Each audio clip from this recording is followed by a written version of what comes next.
Assalamualaikum warahmatullahi wabarakatuh. Alhamdulillahirabbil alamin. Qala Allah Ta'ala fi kitabihil karim, a'udzubillahi minasyaitonir rajim. Wa ma khalaqnas samaa'a wal arda wa ma bainahuma la'ibin. Wassalatu wassalamu ala nabiyyina Muhammadin wa ala alihi wa ashabihi wa ummatihi ajmain. Sahabat sekalian, alhamdulillah kita bersyukur pada Allah bertemu kembali di hari ke-21 dari Ramadan kita kali ini. Kita memasuki 10 hari yang terakhir dan kita dalam perjalanan ekspedisi Sungai Nil ini sudah semakin mendekati muaranya dan nanti kita akan mengakhirinya menjelang Hari Raya Idul Fitri. Sahabat sekalian, di hari ke-21 ini kita sudah masuk ke kota Kairo. Kota Kairo adalah ibu kota dari Mesir modern. Tetapi di sini kita masih menemukan banyak situs-situs yang sangat berharga yang justru lebih erat kaitannya dengan Islam.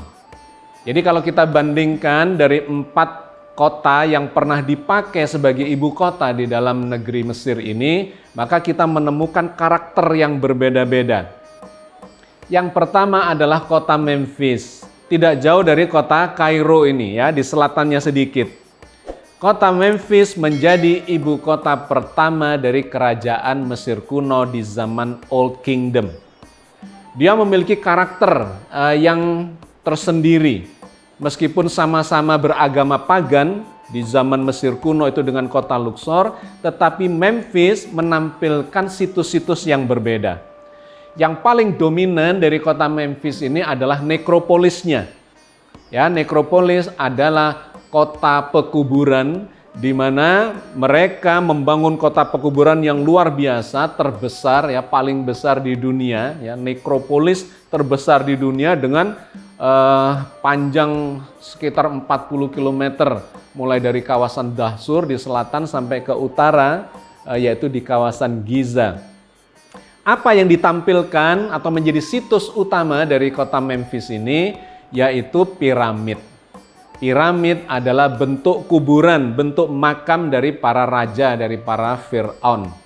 Sementara yang lainnya para bangsawan, kemudian pendeta dan tokoh-tokoh masyarakatnya dimakamkan dalam bentuk yang lebih kecil, yang dinamakan sebagai mastaba, atau ada juga yang dalam pekuburan biasa, atau di gua-gua dan seterusnya yang sudah kita bahas. Jadi keunikan dari kota Memphis yang ditinggalkan dalam situs-situsnya adalah nekropolis. Nah, ini berbeda dengan Luxor. Luxor adalah ibu kota yang kedua.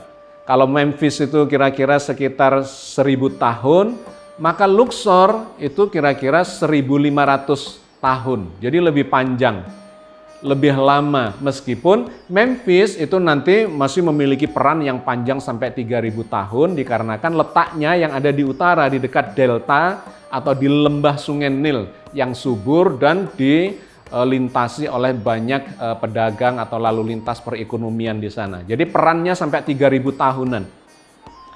Nah, Luxor itu sebagai ibu kota sekitar 1500 tahun, di sana meninggalkan situs yang sedikit berbeda dengan Memphis. Ada 2 di sana ya secara pengelompokannya. Yang pertama adalah kuil. Ya, jadi yang kuil terbesar yang ditinggalkan oleh kerajaan Mesir kuno itu ada di wilayah selatan di zamannya New Kingdom, dimulai dari kuil Abu Simbel. Kemudian di Luxor ada 2 kuil besar, yaitu kuil Luxor dan kuil Karnak. Nah, selain 2 kuil ini ya, yang itu dibangun dengan teknologi yang berbeda, tidak lagi menggunakan cutting stone atau batu yang dipotong, melainkan dibikin dari tanah liat yang dibakar.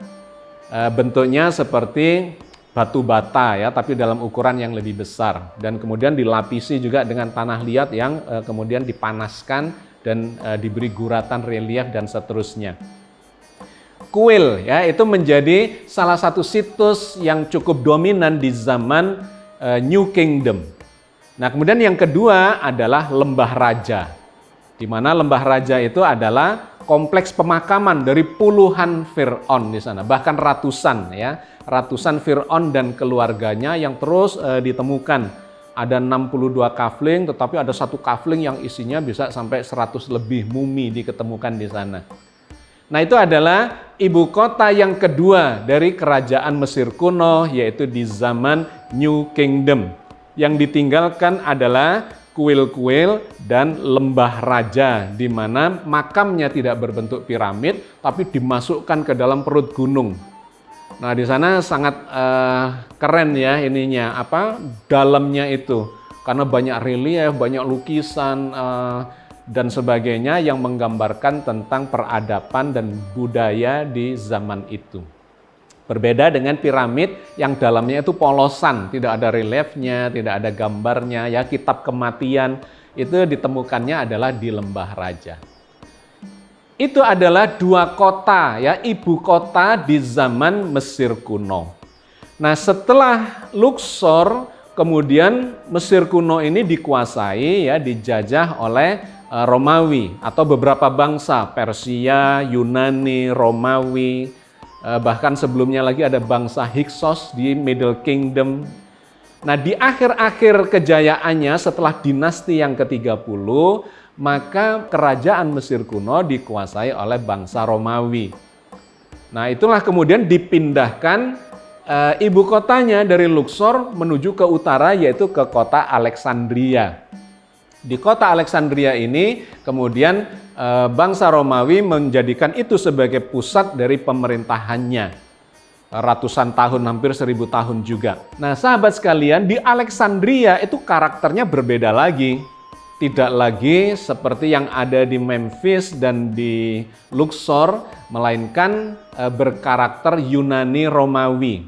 Sama-sama beragama pagan, sama-sama menyembah dewa dan dewi, tetapi sudah memiliki perbedaan-perbedaan, ya, kekhasannya dewa-dewinya pagan di Mesir dengan dewa-dewinya pagan dari Eropa. Nah, nanti kita akan mampir juga ke kota Alexandria itu. Nah, setelah diduduki oleh Romawi itu, maka di sana juga terjadi pergeseran agamanya dan kemudian menunjukkan situs-situs yang berbeda, yaitu dari agama pagan kemudian bergeser ke Kristen. Terjadi ketika atau setelah lahirnya Nabi Isa, yang ditandai kalau dalam kalender adalah kalender Masehi. Jadi Romawi itu menguasai Mesir sebelum Masehi dan sesudah Masehi. Ya, kira-kira 300-400 tahunan sebelum Masehi sampai beberapa ratus tahun setelah Masehi. Kemudian nanti berpindah lagi. Nah, di era Romawi itulah terjadi pergeseran budaya dan peradaban dari bangsa Romawi yang pagan kemudian menjadi bangsa Romawi yang Kristen. Karena lahirnya Nabi Isa, kemudian murid-muridnya Nabi Isa, itu kan tempatnya bertanggaan saja di Palestina gitu ya, nyebrang ke Mesir, kemudian mensiarkan agama Nasrani atau Islam di fase di eranya Nabi Isa. Ya, kalau kita menyebutnya Nabi Isa itu beragama Islam, yang kemudian nanti sampai disempurnakan di zamannya Nabi Muhammad. Tetapi sekarang kita melihatnya itu sebagai Nasrani karena memang memiliki ajaran yang kemudian berbeda dengan Islam. Nah, Alexandria lantas meninggalkan situs-situs yang berkarakter atau bercorak dua itu, Romawi dan Kristen.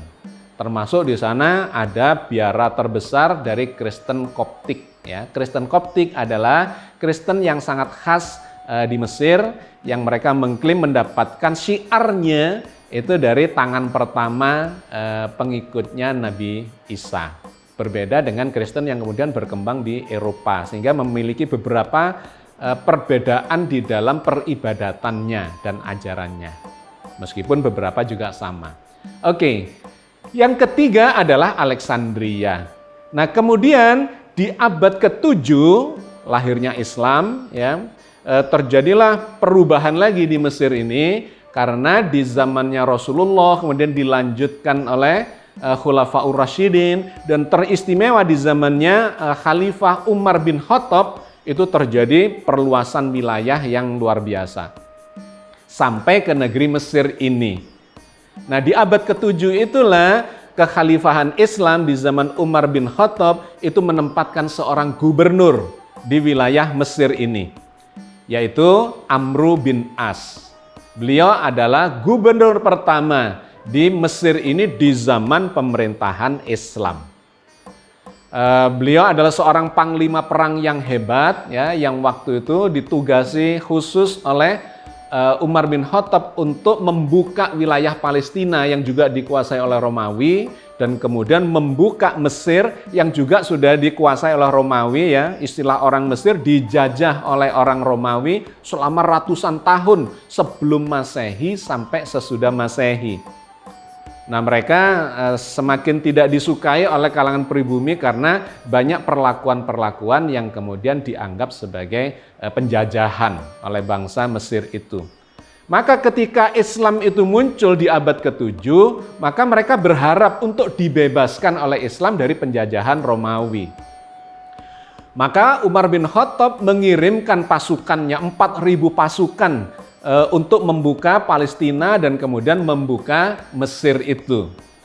Padahal kekuasaan Romawi itu luar biasa, sudah bercokol ratusan tahun di sana dengan pasukan yang puluhan ribu.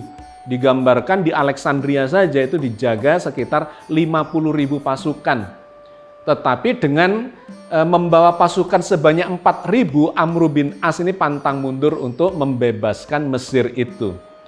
Dan ternyata begitu masuk dari wilayah Palestina, ya, melewati Gaza, kemudian masuk ke Mesir itu, daerah demi daerah bisa dibebaskan oleh Amru bin As, sampai akhirnya Alexandria sebagai pusat pemerintahan Romawi di Mesir itu bisa ditaklukkan, bisa dikalahkan.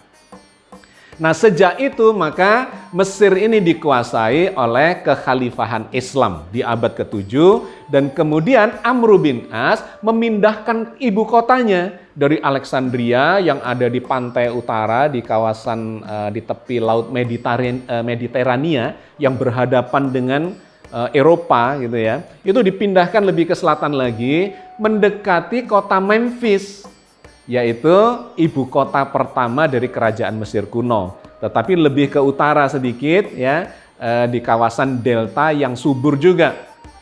Nah, karena memang di tempat itu sangat strategis, tempatnya subur di lembah Sungai Nil, kemudian jadi lalu lintas perdagangan dan pergerakan ekonomi, dan seterusnya dan seterusnya. Berbagai pertimbangan yang kemudian dilakukan oleh Amru bin As untuk menempatkan kembali ibu kotanya berada di sekitar delta Sungai Nil itu. Waktu itu namanya belum Kairo, masih Fustat. Nah, Fustat ini nantinya atau sekarang menjadi bagian dari The Great Cairo, ya, Kairo Raya.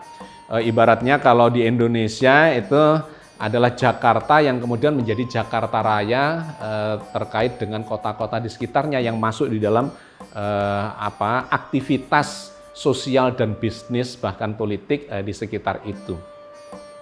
Nah, jadi Amru bin As lah yang membuka pertama kali untuk atau di zaman kekhalifahan Islam. Fustat dijadikan sebagai ibu kotanya, di mana Fustat ini sekarang menjadi kota lama, ya. Kalau kita ke Kairo, Anda ke Kairo, silahkan, di sana ada salah satu wilayah yang disebut sebagai kota lama dari Kairo. Di sanalah dulu Amru bin As itu memulai pemerintahannya dan menempatkan pusat pemerintahannya sebagai gubernur dari Mesir. Jadi setingkat gubernur saja. Karena memang kekhalifahan Islam itu begitu luasnya, ya. Yang dulu kerajaan Mesir kuno itu ditangani atau dikuasai oleh seorang raja, di zaman kekhalifahan Islam itu ditangani setingkat gubernur, yaitu Amru bin As. Nah, apa yang dilakukan pertama kali oleh Amru bin As ketika beliau menguasai atau menjadi gubernur dari Mesir itu?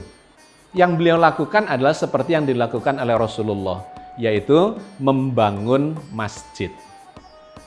Masjidnya sangat terkenal dan sangat legendaris sampai sekarang, dinamakan nama beliau, Masjid Amru bin As. Ya, jadi kalau Anda ke Kairo, maka tidak afdol rasanya kalau Anda tidak mampir ke Masjid Amru bin As. Di sana ada beberapa masjid yang terkenal, yang tertua adalah Masjid Amr bin As itu. Kemudian nanti ada masjid yang lain lagi di zaman setelah beliau, itu ada penguasa yang berbeda ya di abad ke-8 dan ke-9, yaitu Masjid Ibnu Tulun. Setelah itu muncullah masjid yang lebih berikutnya lagi, yaitu Masjid Al-Azhar. Nah, Masjid Al-Azhar ini sangat legendaris sampai sekarang ya, karena berada di kawasan Al-Azhar. Di sana ada universitas, salah satu universitas tertua di dunia, didirikan pada tahun 972. Ya, sudah ada universitas, sudah ada perguruan tinggi di zaman itu yang mengajarkan tentang keislaman dan kemudian segala macam ilmu pengetahuan diajarkan di sana. Nama Kairo sendiri tidak atau belum ada di zamannya Amr bin As. Namun waktu itu namanya adalah Fustat, yang sekarang berada di kawasan lama kota Kairo. Masih ada jejak-jejaknya, sangat menarik. Nanti salah satunya kita akan berkunjung ke sana. Nah, kemudian di zaman penggantinya di abad ke-9, Ibnu Tulun itu mengubah atau menggeser sedikit pusat pemerintahannya, tetap di kawasan Kairo itu, tetapi ada kawasan yang disebut sebagai Al-Qotoi. Terus berganti lagi pemerintahannya di kerajaan Fatimiyah, itu bergeser lagi dan namanya kemudian disebut sebagai Al-Qahirah. Nah, dari nama Al-Qahirah inilah dibaca oleh orang Eropa sebagai Kairo. Itu ada di abad ke-10, zaman pemerintahannya Bani Fatimiyah. Nah, sejak itulah maka disebut sebagai Kairo dan ini menjadi pusat pemerintahan sampai sekarang. Kairo ini sekarang menjadi kota yang metropolitan ya, sangat besar, penduduknya itu kalau siang hari itu bisa mencapai 20 juta ya, karena kedatangan pegawai atau karyawan atau pekerja dan seterusnya dari Kairo Raya. Sekitar 20 jutaan. Kalau malam penduduknya ya, yang tinggal benar-benar di Kairo sekitar 10 juta. Jadi sangat padat, sangat crowded di sana. Kebayanglah kurang lebih seperti Jakarta kalau di Indonesia. Nah, menariknya peninggalan ya, yang sekarang masih kita bisa lihat ya, dari zamannya Amr bin As, Ibnu Tulun, Fatimiyah ya sampai sekarang, itu berbeda lagi, sangat khas Islam. Kalau Memphis dan Luxor sangat paganistik dengan kuil-kuilnya dan makam-makam ya, nekropolis. Kemudian di Alexandria itu sangat khas Romawi dan Kristen. Maka Kairo ini menjadi sangat khas Islam. Apa yang paling menonjol dari sisi fisiknya? Di sana di Kairo itu terdapat ribuan masjid. Ya, karena memang itu adalah salah satu peradaban budaya atau tradisi yang dilakukan sejak zaman Rasulullah. Ketika memasuki sebuah wilayah baru, maka yang didirikan adalah masjid. Sebagai pusat dari penyebaran agama Islam, sebagai pusat bahkan awalnya adalah pusat administrasi dan silaturahim dari para sahabat, tempat berkumpul dan kemudian melakukan banyak aktivitas di sana. Seperti Nabi Muhammad ketika hijrah ke Madinah dari Mekah, maka beliau mendirikan pertama kali masjid di sana, Masjid Quba. Dari sanalah kemudian menjadi cikal bakal pengembangan kota Madinah dan nanti mendirikan masjid yang lebih besar yaitu Masjid Nabawi. Nah, sama di Kairo ini berdiri ribuan masjid. Ada sekitar 4.000 masjid ya di satu kota itu saja. Kalau di seluruh Mesir, masjidnya kurang lebih ada sekitar 24.000 masjid. Ya, jadi ini perlu manajemen dan pengelolaan yang cukup baik, karena kalau tidak akan memunculkan friksi-friksi dan kemudian munculkan masalah-masalah sosial juga. Di antaranya misalnya yang kemudian diatur oleh pemerintah Mesir soal azan misalnya. Dikarenakan begitu banyak masjid, maka ketika adzan itu terjadi suara yang menggema di seluruh Kairo, tetapi bersaut-sautan dan ada yang menganggap itu terasa kurang indah. Maka pemerintah Mesir menyamakan itu, sebaiknya tidak usah dari setiap masjid itu adzan dengan cara yang berbeda-beda.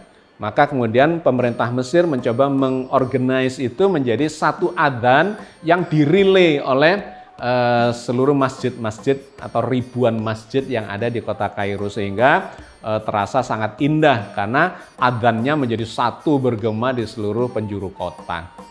Cuman memang pada prakteknya belum bisa disatukan semuanya. Ya, jadi itu salah satu implikasi dari ribuan masjid yang ada di Kairo. Maka Kairo itu, ya kalau kita lihat dari udara, misalnya kita datang saja ke Benteng Salahuddin, ya tempat yang tinggi. Kemudian kita bisa melihat kawasan Kairo yang luas itu. Kita akan melihat begitu banyaknya menara-menara masjid di sana.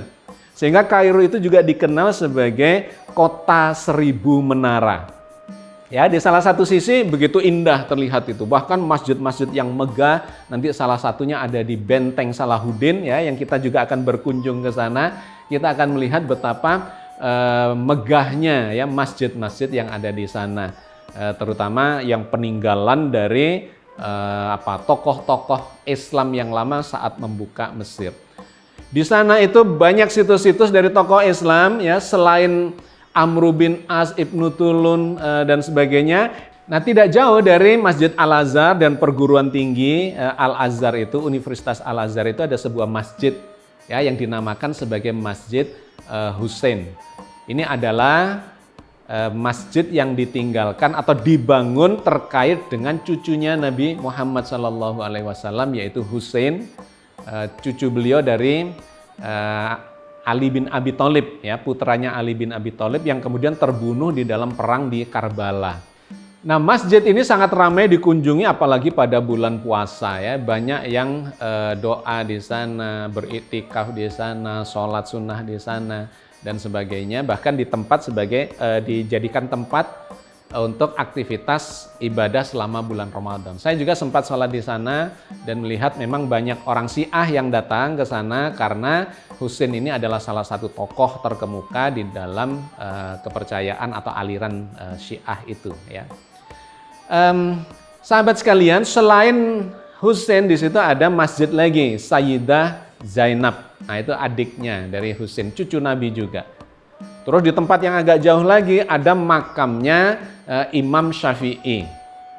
Jadi memang di Mesir ini banyak tokoh-tokoh keislaman yang tinggal di sana dan kemudian meninggalkan jejak di sana yang sampai sekarang tetap dikunjungi, bahkan menjadi pusat-pusat dari pembelajaran Islam di sana. Al-Azhar sendiri menjadi pusat dari penyebaran Islam di Mesir, bahkan kemudian di seluruh dunia, termasuk di Indonesia, banyak sekali sarjana-sarjana lulusan dari Mesir yang mereka memiliki tipikal karakter berbeda dengan lulusan dari negara lain, dari Arab Saudi misalnya, atau dari Yaman dan sebagainya, memiliki karakter pemikiran yang lebih terbuka. Oke, sahabat sekalian, jadi apa nih hikmah yang kita bisa ambil dari kunjungan kita ke kota Kairo yang menjadi pusat dari pemerintahan Islam sejak abad ke-7 dan kemudian mengembangkan peradabannya di sana sampai hari ini. Salah satunya yang menarik adalah tentang begitu banyaknya pusat-pusat kajian, pusat pembelajaran, pusat ibadah Islam dalam bentuk masjid-masjid, ya, yang mereka juga menggelar halakoh-halakoh, kajian-kajian yang non formal di semua masjid itu, dan nanti formalnya ada di Universitas Al-Azhar. Masjid itu menjadi pusat dari pengembangan syiar Islam sejak zaman Rasulullah dan kemudian diteruskan oleh para sahabat, diteruskan oleh penerus-penerusnya sampai generasi yang sekarang. Maka Allah berfirman di dalam surat An-Nur ayat 36. Fi buyutin adzinallahu an turfa'a wa yudhkara fi hasmuhu yusabbihu lahu fiha bil ghudwi wal asal. Di rumah-rumah Allah atau di masjid-masjid yang di sana telah diperintahkan oleh Allah untuk memuliakan dan menyebut namanya. Di sanalah bertasbih untuk memuliakannya pada waktu pagi dan petang hari. Jadi sahabat sekalian, masjid adalah pusat dari pengembangan peradaban syiar agama ini. Karena itu harus dimakmurkan, harus dimuliakan. Di sanalah kita melakukan tasbih, kita mengagungkan Allah sekaligus kemudian membangun syiar-syiar agama yang mulia ini untuk menyebarkan ajaran yang mulia dan memuliakan manusia menjadi sebuah tatanan yang penuh dengan kasih sayang, penuh dengan keadilan, yang rahmatan lil alamin. Mudah-mudahan Allah membimbing kita, memberkati kita, dan memberikan jalan bagi kita untuk membangun tatanan masyarakat yang rahmatan lil alamin sebagaimana kita cita-citakan bersama itu. Amin ya rabbal alamin. Assalamualaikum warahmatullahi wabarakatuh.